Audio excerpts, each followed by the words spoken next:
Students guys, मेरा नाम है अभिनव शर्मा एंड आज हम करने वाले part 3 of applied physics 2 unit number 2 that is quantum statistics.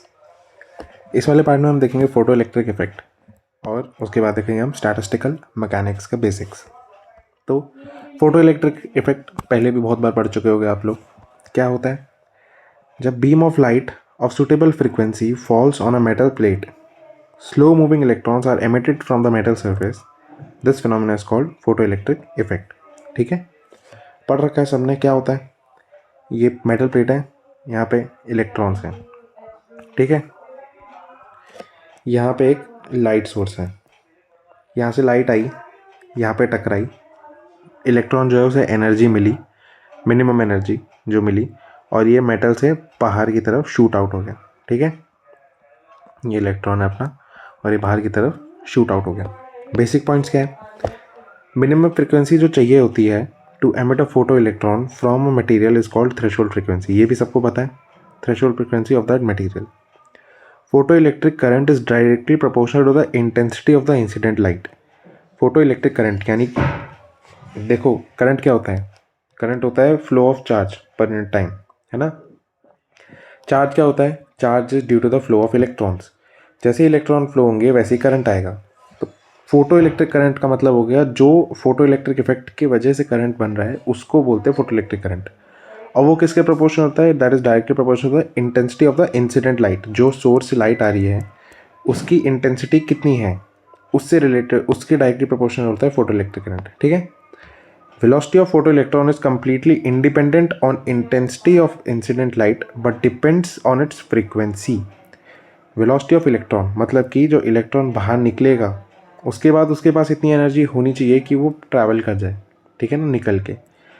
तो velocity of photo electron is completely independent on the intensity, मतलब इंटेंसिटी से कोई फर्क नहीं पड़ता बट फ्रीक्वेंसी पे जो है वो कम्प्लीटली डिपेंडेंट रहता है। फोटो इलेक्ट्रिक करंट जब ज़ीरो, उस V को कट ऑफ पोटेंशियल बोलते हैं।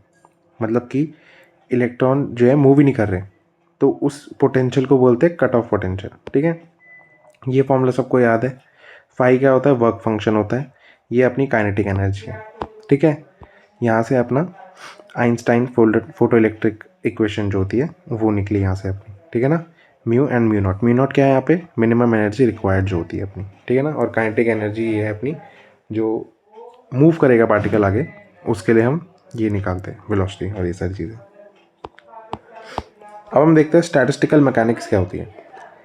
अभी इसमें जो है ना आगे टॉपिक आएगा अलग अलग, MB स्टैटिस्टिक्स, FD और BE। तो उसके लिए जो है ना ये बेसिक पॉइंट्स हैं। ठीक है, स्टैटिस्टिकल मैकेनिक्स पढ़ते हैं। माइक्रोस्टेट, माइक्रोस्टेट हो गई जैसे एक ये डब्बा है। तुमने थर्मोडायनेमिक्स में याद है मैंने बोला था एक हम माइक्रो स्टडी करते हैं, एक मैक्रो स्टडी करते हैं। तो माइक्रो स्टडी हो गई कि मैंने एक पार्टिकल लिया और इस पर मैंने एक पैरामीटर क्रिएट कर दिया और इसके हिसाब, अब इस पैरामीटर के हिसाब से मैं इस पर स्टडी कर रहा हूँ। ठीक है। मैक्रो स्टेट क्या होता है कि ये सारे के सारे पैरामीटर्स हैं और ये सारे के सारे एक साथ ऑब्जर्व हो रहे हैं और इनमें पार्टिकल हैं और इन सब पे चेंज पड़ने के हिसाब से, मतलब इन सब पे जो चेंज आ रहा है इंडिविजुअली वो जो है इस पूरे ऑब्जर्वेबल सिस्टम पे क्या चेंज कर रहा है उसे बोलते हैं मैक्रो स्टेट। फेज स्पेस थोड़ा सा डिफिकल्ट है, तुम्हें समझ नहीं आएगा। ठीक है ना। Phase space refers to the plotting of both particle momentum and position on 2 dimensional graph. ठीक है, क्या है? Phase space refers to the plotting of both particle momentum and position on 2 dimensional graph. If we want to define the state of a particle in phase space coordinate system, then we require position यानी कि 3D में और momentum 3D में। Thus phase space is a 6 dimensional coordinate consisting of 3 dimension of position and 3 dimensions of momentum। नहीं समझ आया ना, skip कर दो। Position space, position space भी यही होती है। 3 dimensional space in which position यानी कि location of a particle is specified.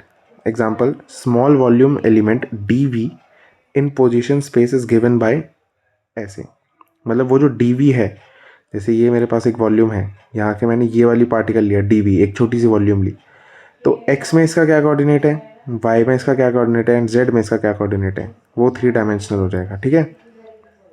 Phase space जो है उसमें 6 डायमेंशन आती है, 3 मोमेंटम की और 3 पोजीशन की। ठीक है।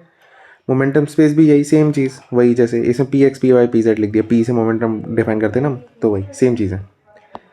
Cells in phase space. Cells in which space corresponding to a state of a system which can be labeled with some number.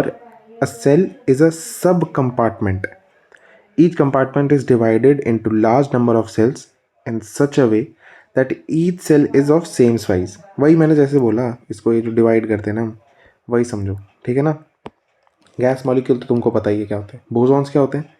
Identical particles of zero और integral spins and can't be distinguished. Spins क्या होते हैं? ये वाली चीज़ याद है तुम्हें? ये चीज़ देखी है तुमने, 12th में देखी होगी, एटॉमिक साइज, जब एटॉमिक वो पढ़ते थे तुम, वही चीज़ है.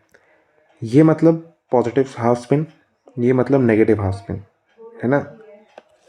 ये बोसॉन्स क्या होता है? इसमें होता है या तो स्पिन है ही नहीं, या फिर स्पिन ये है इंटीग्रल, ठीक है ना. +1 या -1, ठीक है ना. फेरोमोन्स क्या होते हैं? फेरोमोन्स क्या होते हैं? Identical particles of odd half integral spins and can't be distinguished, ठीक है ना. डिस्टिंग्विश वाली तो बात इसमें सेम है दोनों में, और जो स्पिन है इसकी बात आ जाती है. इसमें हाफ ऐसे और ऐसे आता है, यानी कि पॉजिटिव हाफ और नेगेटिव हाफ, ठीक है ना. तो इतना ही था इस वाली वीडियो में. थोड़ी सी बेसिक टर्म्स हमने देखी, और इससे पहले हमने देखा फोटो इलेक्ट्रिक इफेक्ट क्या होता है. अगली वाली वीडियो होगी, उसमें हम देखेंगे एमबी स्टैटिस्टिक्स, एफडी स्टैटिस्टिक्स और बीई स्टैटिस्टिक्स, ठीक है ना. तब तक के लिए बाय बाय. एंड आगे वीडियोस अब जल्दी जल्दी आ जाएंगी, या तो एक साथ ही अपलोड हो जाएंगी. वन शॉट का थोड़ा सा मेरे को देखना पड़ेगा कैसे करेंगे, बट वो भी आ जाएगा, टाइम से आ जाएगा, ठीक है ना. तब तक के लिए पढ़ते रहिए और नोट्स बनाना मत भूलना, ठीक है. Okay, bye bye.